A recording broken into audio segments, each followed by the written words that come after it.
Hola, ¿qué tal? Espero que se encuentren muy bien. Vamos a comenzar con esta clase, el módulo 2. Vamos a tener una dinámica un poco diferente porque primero abarcaremos todo lo que son los aspectos teóricos para posteriormente adentrarnos a las cuestiones prácticas. Esto quiere decir que ya acabamos el primer módulo que tiene que ver con los antecedentes, la historia y una breve explicación de lo que son los modelos en psicología. Sin embargo, sé que en el temario está explicado que en el módulo 2 veremos entrevista, observación y evaluación. Sin embargo, esa es la parte práctica que dejaremos para el tercer módulo. En este segundo módulo vamos a ver lo que son todos los modelos en psicología clínica. Entonces, es con lo que vamos a iniciar en este momento. Permítanme, por favor.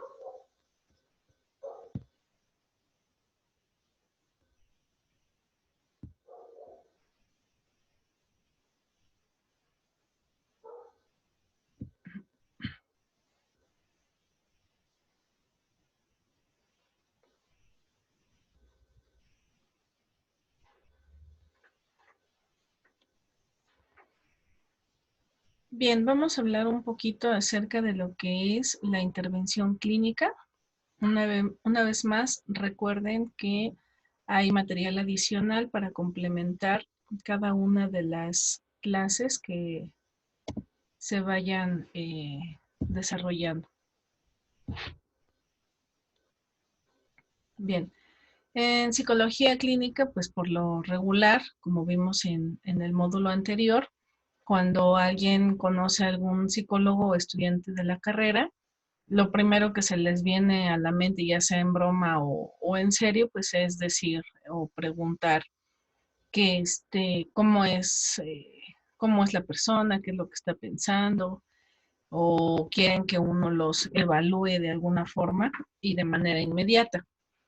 Obviamente esto no es psicología clínica ni métodos de adivinación, ni mucho menos. Sabemos que la psicología ha pasado por una transformación, ha tenido que vivir todo un proceso de cambio y evolución para llegar a considerarse una ciencia.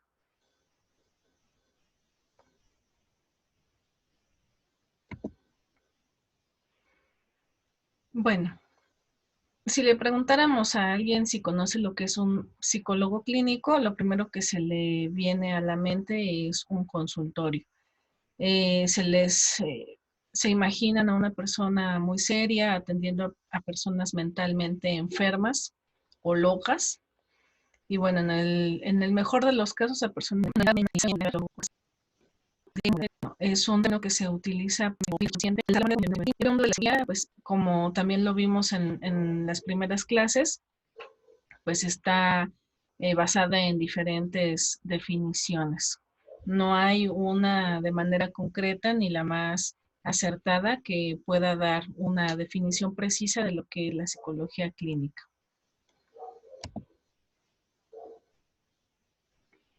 Vamos a encontrar enfoques de carácter psicométrico que dan un peso muy importante a las funciones de evaluación y diagnóstico a través de las pruebas psicológicas y los test estandarizados, lo que también ya vimos en clases anteriores. Sabemos que la psicología en un primer momento se enfocó sobre todo en la evaluación y en el diagnóstico de los pacientes. También en los enfoques de carácter psicopatológico, que dan un peso importante al estudio de individuos enfermos, que su salud mental está afectada y que por tanto tienen que ser sometidos a tratamiento. Asimismo, enfoques de carácter psicodinámico, que van a dar un peso importante al estudio integral de la personalidad, asimismo de la historia y de la reconstrucción de esta, tratando de encontrar explicaciones a la situación actual del individuo, formulando hipótesis sobre su pronóstico. La psicología clínica precisa diferenciarse de otras disciplinas que son afines a ella, como la psiquiatría, la psicometría o la psicología médica y la psicología de la salud, estableciendo lo más nítidamente posible su caracterización particular. Al propio tiempo, en un breve lapso, la psicología clínica pues ha tenido un sensible desarrollo ampliando su campo de acción, que es lo que vamos a ir puntualizando en este momento. Desde el individuo enfermo hasta el individuo sano, desde la problemática de la salud mental hasta la problemática de toda la dimensión del proceso salud-enfermedad. Ya lo habíamos visto en un primer momento, desde el individuo hasta el grupo humano, cuando se hizo la diferenciación entre lo que era la terapia conductual y la modificación de la conducta. Desde el consultorio hasta la comunidad, desde el restablecimiento de la salud hasta la optimización del potencial humano, como lo menciona en su teoría Carl Rogers. Sus funciones dejan ya de ser solo diagnósticas y psicoterapéuticas y van adquiriendo un carácter más profiláctico, incluyendo funciones de prevención y promoción de la salud e incluso de rehabilitación, que son partes primordiales del trabajo del psicólogo clínico. La psicología clínica en muchas ocasiones ha sido cuestionada e incluso tratada de incluir en otras disciplinas afines. Cada vez se consolida más, conservando no solamente sus funciones tradicionales, sino incluso ha ido desarrollando nuevas funciones. La psicología clínica, es una rama aplicada de la psicología. Ya habíamos visto que esta ciencia tiene diversas ramificaciones dependiendo de su campo de acción. En primer lugar, se va a resaltar que el método clínico, como un estudio profundo, prolongado y multilateral de sujetos individuales, tanto sanos como enfermos, cuya individualidad es reconocida en su unicidad, o sea que son únicos e irrepetibles, en la dimensión de su historia personal y su situación actual, es un método legítimo del quehacer profesional de la psicología clínica, pero no identificable con su definición.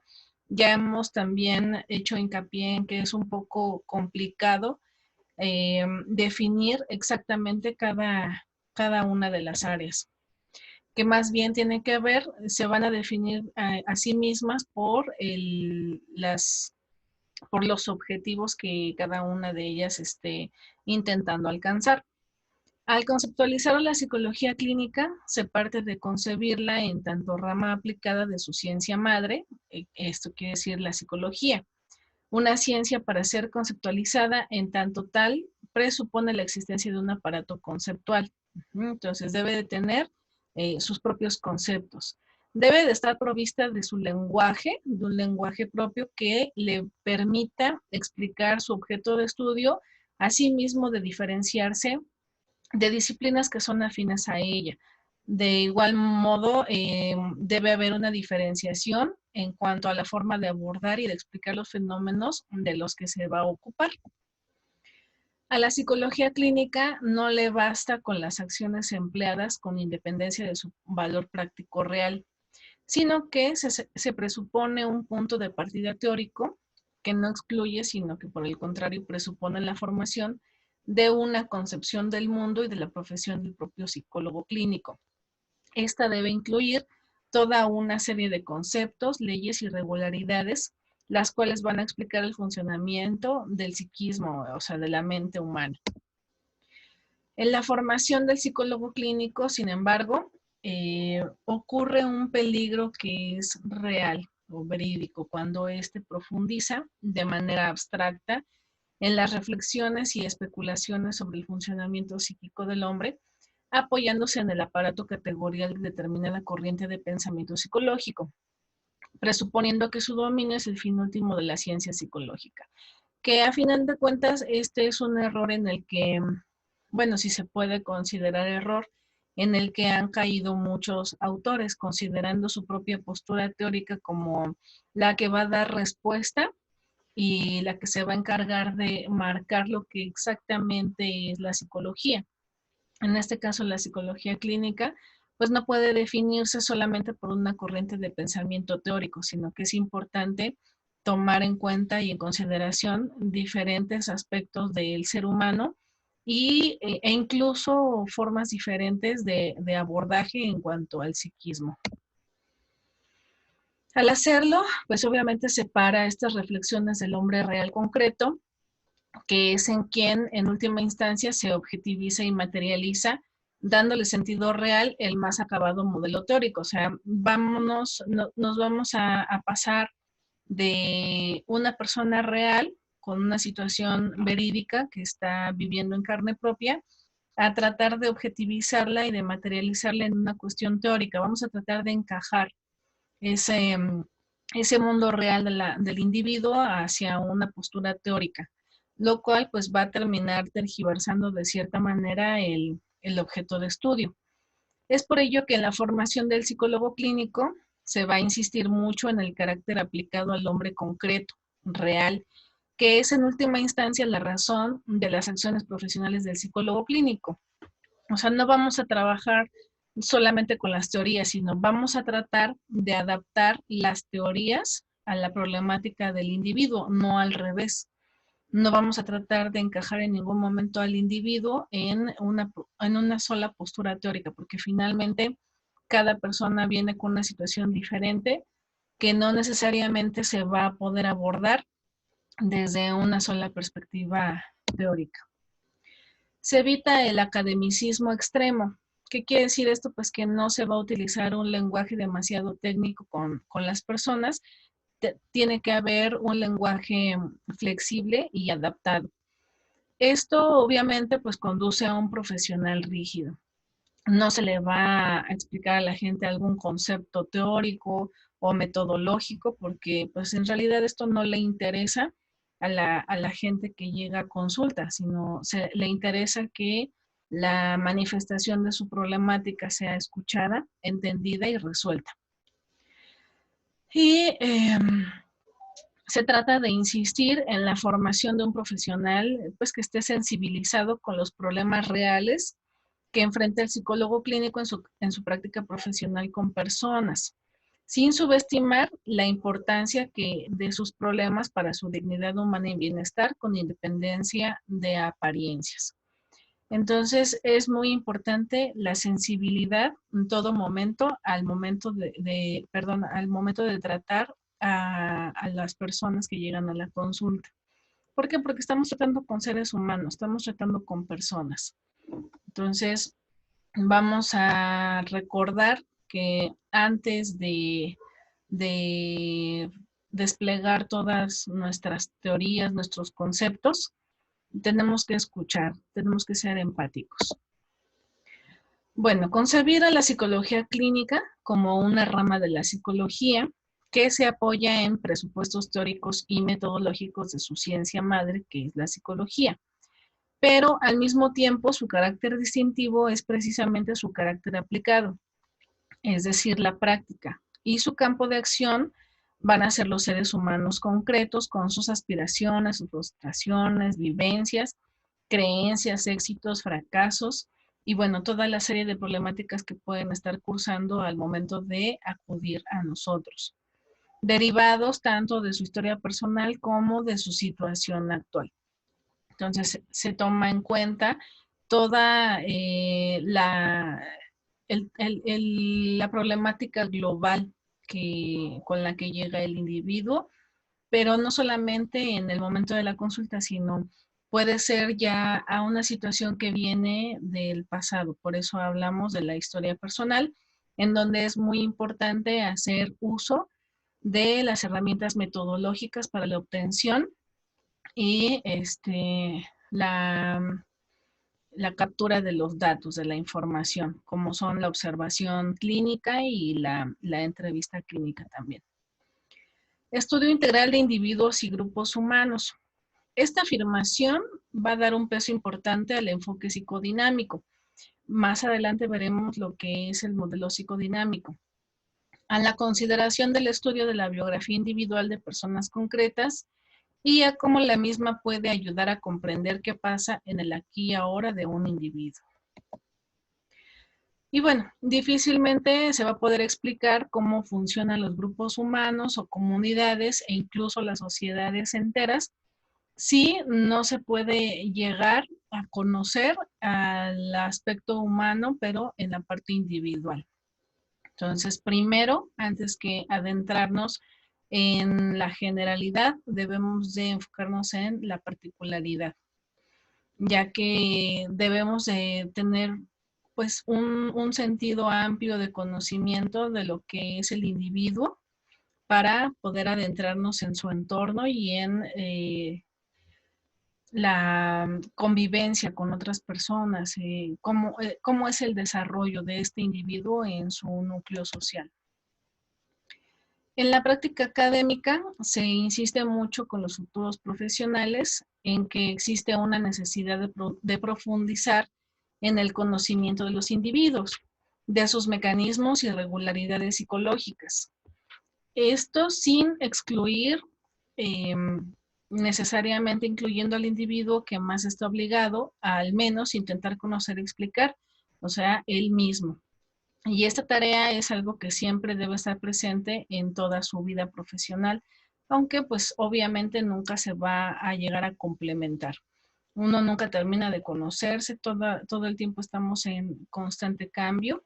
Hay diferentes etapas en el momento de desarrollo, el crecimiento y la evolución, pero sí es muy importante como poner atención a estos procesos de cambio, porque la manera en la que tengamos una perspectiva general o mucho más amplia de lo que es el individuo, vamos a poder entender a su comunidad. El espacio del consultorio, de la consulta clínico-psicológica como un valioso laboratorio que va a enriquecer el reservorio de conocimiento de nuestros profesionales, así como que favorece el mejoramiento humano de aquellos que reclaman sus servicios.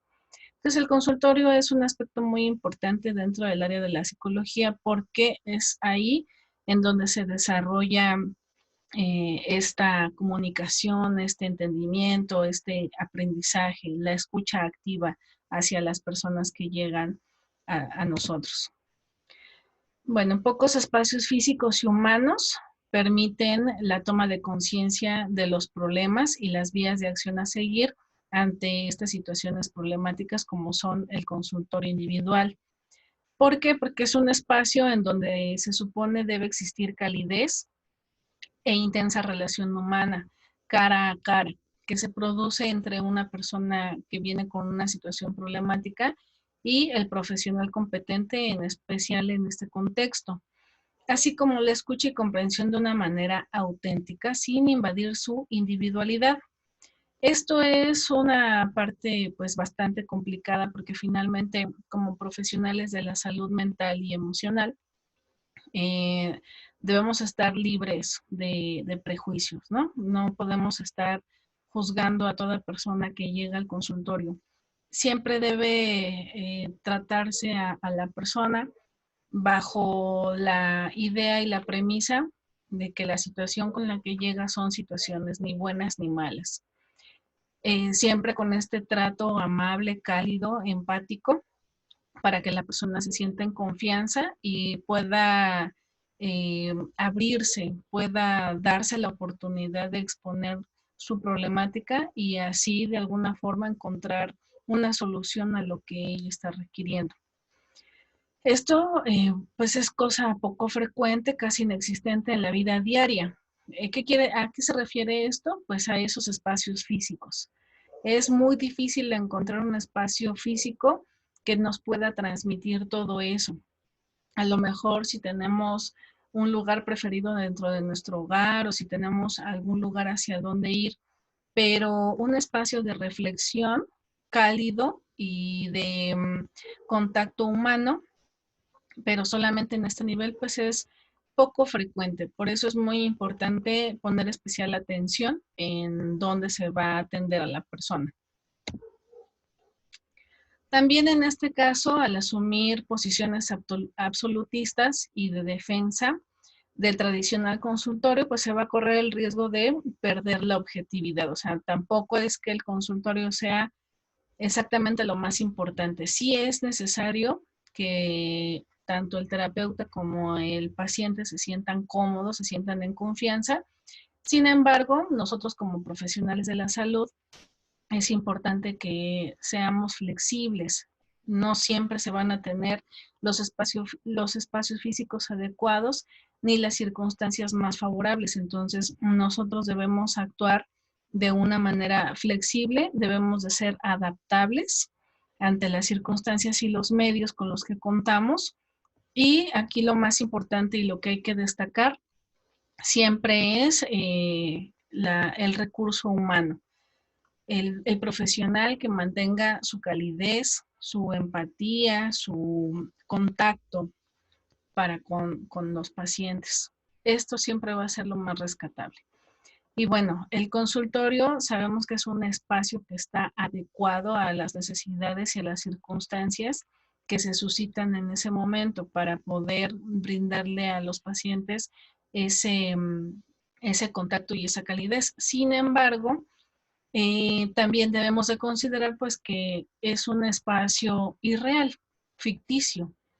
La persona es una cuando entra a ese lugar y una vez que sale del consultorio pues se enfrenta a su vida real, a su vida cotidiana. No es el espacio controlado donde puede mantener o llevar a cabo la práctica de lo que va aprendiendo, donde se le escucha, donde se le atiende, donde hay un intercambio, una retroalimentación de ideas. Entonces, este espacio se vuelve algo ficticio y una vez que sale del consultorio, pues se enfrenta a su vida cotidiana. Eso es algo muy importante que no debemos de perder de vista. ¿Por qué? Porque en muchas ocasiones las personas llegan al consultorio siendo y hablando de una forma y comportándose de una totalmente distinta al salir de él. Y no podemos quedarnos con la idea de que la persona está diciendo exactamente o se está comportando exactamente como lo hace en su casa o en su trabajo, con la gente con la que convive de manera cotidiana.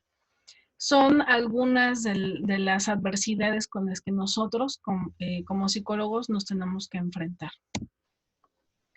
Es por ello que sin invadir el campo de la psicología social, pero sí aprovechando lo que ésta le puede aportar al psicólogo clínico, no debemos de estar ajenos al conocimiento de los grupos humanos y a los sistemas de relaciones interpersonales en que el individuo está inmerso.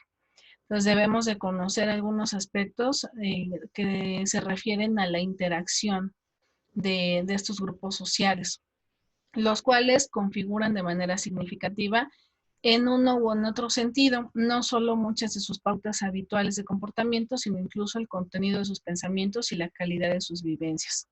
Entonces sí debemos de tener como, insisto, este conocimiento tanto en lo individual como en lo colectivo para que así podamos armar el rompecabezas al momento de estar en consulta o incluso al momento de hacer la entrevista de la historia clínica.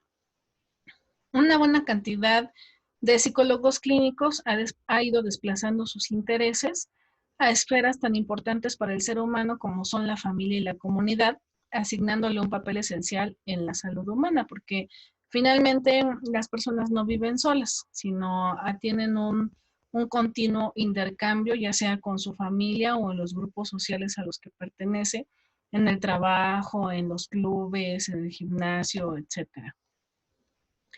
La diada, en esto quiere decir la pareja, es uno de los grupos más importantes en la vida.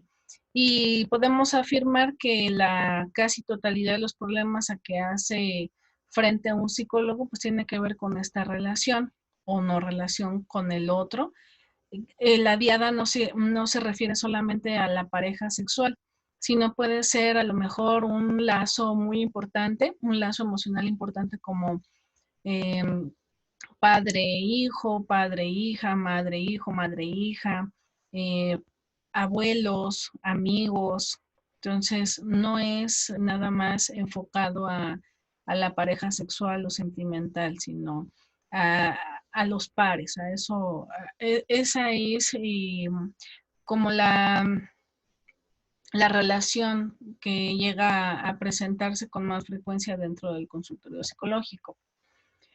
La familia, bueno, pues es el grupo humano donde se configura todo el ciclo vital de una persona, donde también se van a establecer los lazos interpersonales más sólidos, tanto los sanguíneos como los de libre opción o obligada convivencia, como las amistades, por ejemplo, ¿no? O las uniones de, a lo mejor, de padres separados. Favorables o desfavorables, que ello pueda traer para su bienestar. Y es difícil que en el quehacer profesional del psicólogo clínico no se vea de frente con personas que en uno u otro grado no expresen algún tipo de preocupación acerca de su núcleo familiar, que esté de alguna u otra forma interfiriendo con su existencia en el momento en el que se presentan a la consulta. De alguna o de otra forma, en algún momento va a surgir alguna situación de roce o de confrontamiento con la familia, ya sea con uno o con varios miembros. La comunidad implica un importante espacio geográfico y humano en la vida de las personas, no solo por su significación presente, sino por lo que en ella puede haber significado en la conformación de su personalidad y el sentido de su existencia. Sabemos que las relaciones humanas fuera del núcleo familiar pues comienzan a muy temprana edad. Las normas, los valores, la ética de las relaciones interpersonales en una determinada comunidad pueden resultar determinantes para entender la problemática que está atravesando una persona que busca los servicios del psicólogo clínico. Entonces, no siempre se va a dar solamente la problemática en las relaciones de la diada o de la familia, sino ya a nivel de la comunidad, ya sea en trabajo, escuela, vecindario, etcétera. La estructura del individuo o grupo humano en el sentido de sistemas de relaciones interpersonales en que el individuo está inmerso, donde el proceso de comunicación adquiere un punto muy importante, no debe de ser obviado en el ejercicio profesional de la psicología clínica, porque la comunicación va a ser, y las formas de comunicación va a ser un punto fundamental, un punto clave en el desarrollo del tratamiento e incluso en cuanto a la comunicación del paciente terapeuta.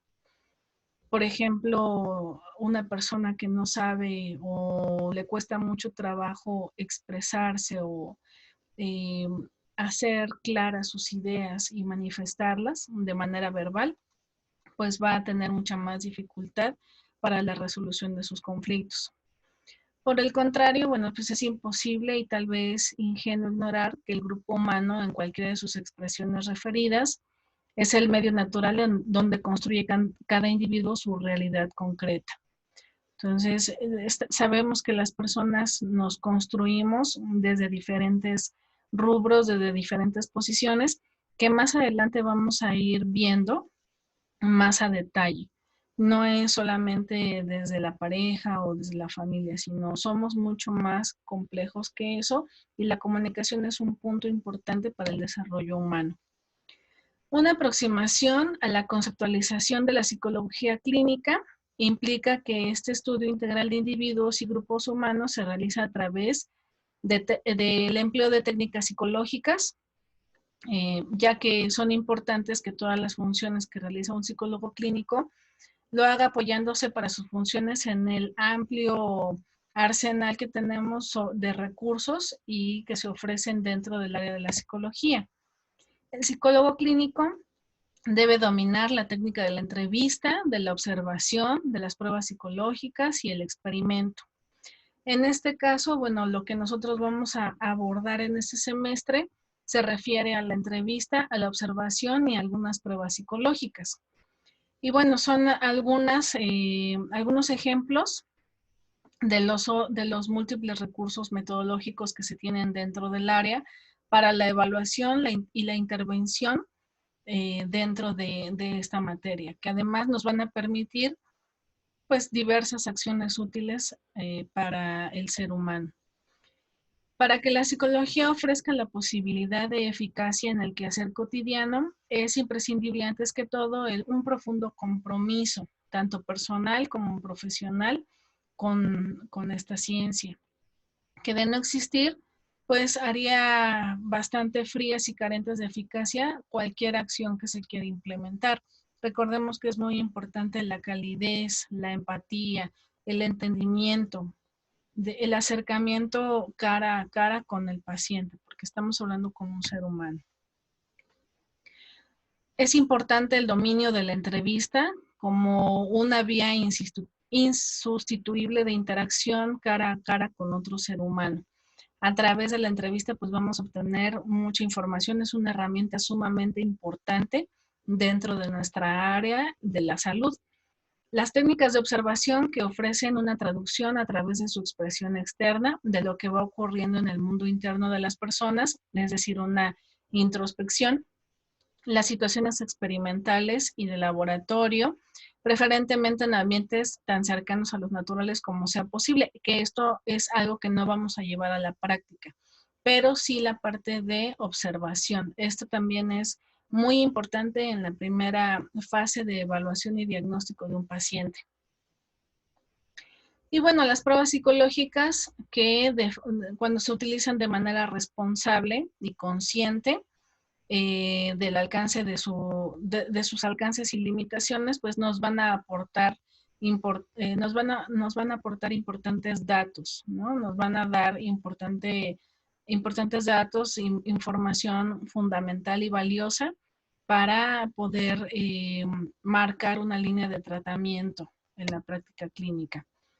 Con una visión integral del hombre, el psicólogo clínico realiza también múltiples funciones encaminadas a la atención del factor enfermedad, tales como el diagnóstico.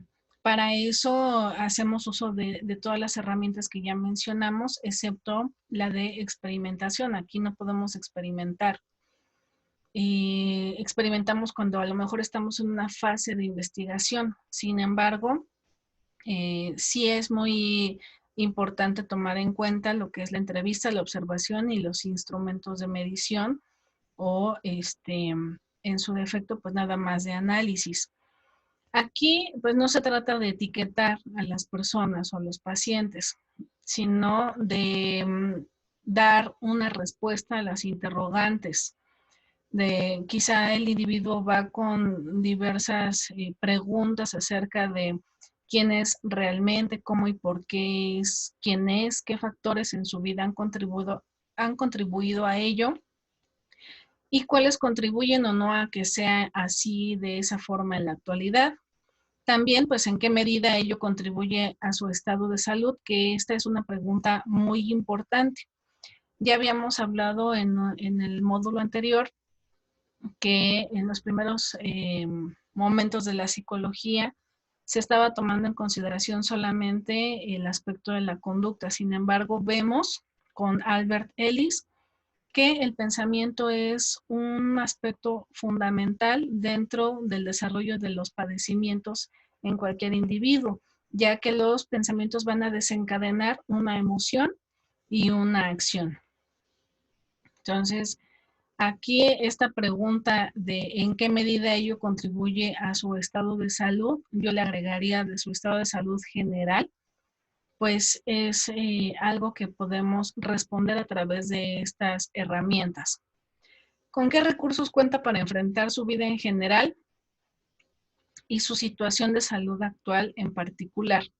Esto también es muy importante porque no todas las personas cuentan con los mismos recursos, entonces debemos de preguntar y debemos de explorar cuáles son las áreas en las que el individuo se puede desarrollar, cuáles son sus potencialidades, cuáles son aquellas cosas que ya posee, sus capacidades, sus habilidades, sus valores, y cuáles son aquellos que están ahí inmersos en él, pero no los ha explotado.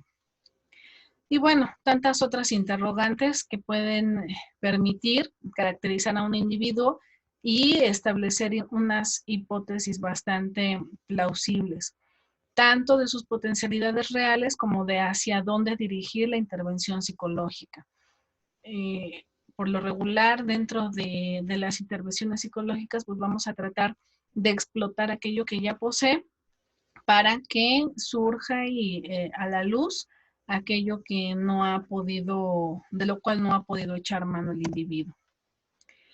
El tratamiento, que incluye todas las acciones, sobre todo psicoterapéuticas y de orientación psicológica, que van a contribuir a fomentar en el individuo una postura activa ante el restablecimiento, la mejora u optimización de la salud. También a potenciar sus procesos de enfrentamiento en una dirección favorable al restablecimiento de su salud. Las acciones encaminadas a optimizar la eficacia de los sistemas de apoyo social en que está inmerso el individuo y qué tan importante papel juega en el bienestar humano.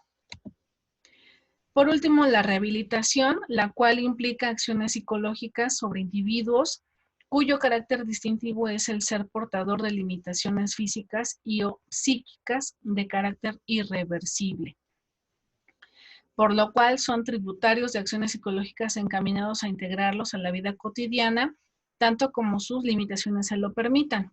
En este caso, personas que a lo mejor nacen con alguna deficiencia cognitiva, con algún retardo en el desarrollo, ya sea físico o cognitivo, alguna discapacidad física, o en este caso capacidades diferentes, que son irreversibles, alguien que no pueda caminar, alguien que no posea las extremidades, o alguien que de plano vea afectada todos sus procesos cognitivos. Entonces vamos a tratar de realizar una rehabilitación que explote sus potencialidades, aquello que sí posee, pero tomando en consideración sus limitaciones, tratando de que se adapte lo más posible a su vida cotidiana y a lo que requiere hacer.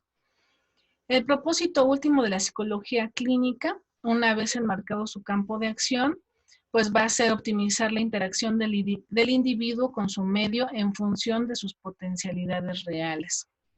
Entonces, no le vamos a adjudicar a una persona aquello que no posee.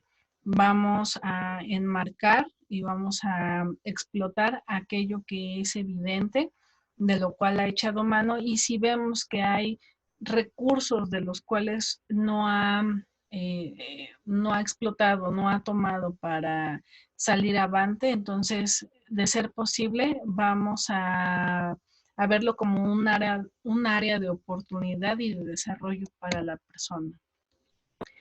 Se trata de que el individuo, en tanto ser humano, funcione tan plenamente como sus potencialidades reales se lo permitan, en el medio real concreto en el que se desenvuelve su existencia. Esto también es un punto muy importante porque no podemos considerar en crearle, no le vamos a crear condiciones, sino vamos a tratar de que dentro de todas sus condiciones, ya sea familiares, de pareja, con sus amistades, con su núcleo social, sea lo más resolutivo de sus conflictos. No estamos tratando de evitar que la persona tenga conflictos, sino más bien que los resuelva y se adapte a las circunstancias, que sea un ser flexible que utilice todos los recursos de los que es capaz y de los que posee para poder hacer frente a cualquier situación que la vida le ponga. Entonces, por último, vamos a resumir a la psicología clínica como una rama aplicada de los conocimientos psicológicos que persigue el estudio integral de los individuos y grupos humanos a través del uso de técnicas psicológicas, y que tiene como campo el proceso salud-enfermedad en su dimensión psicológica, donde realiza funciones encaminadas a optimizar las relaciones del individuo con su medio en función de sus potencialidades reales. No le vamos a crear escenarios ficticios, no le vamos a poner etiquetas, no vamos a decirle que tiene cosas que en realidad no, sino vamos a tratar de hacer o encaminar, orientando y apoyando a que el individuo se adapte lo mejor posible a sus circunstancias. Bueno, entonces aquí abajito hay una liga de un video del quehacer del psicólogo. Está caracterizado por una caricatura. Este es el primer tema del módulo 2. En la siguiente clase continuaremos viendo lo que son los modelos de la psicología clínica y de la intervención. Vamos a terminar con lo que es toda la parte teórica para comenzar a adentrarnos en la parte práctica.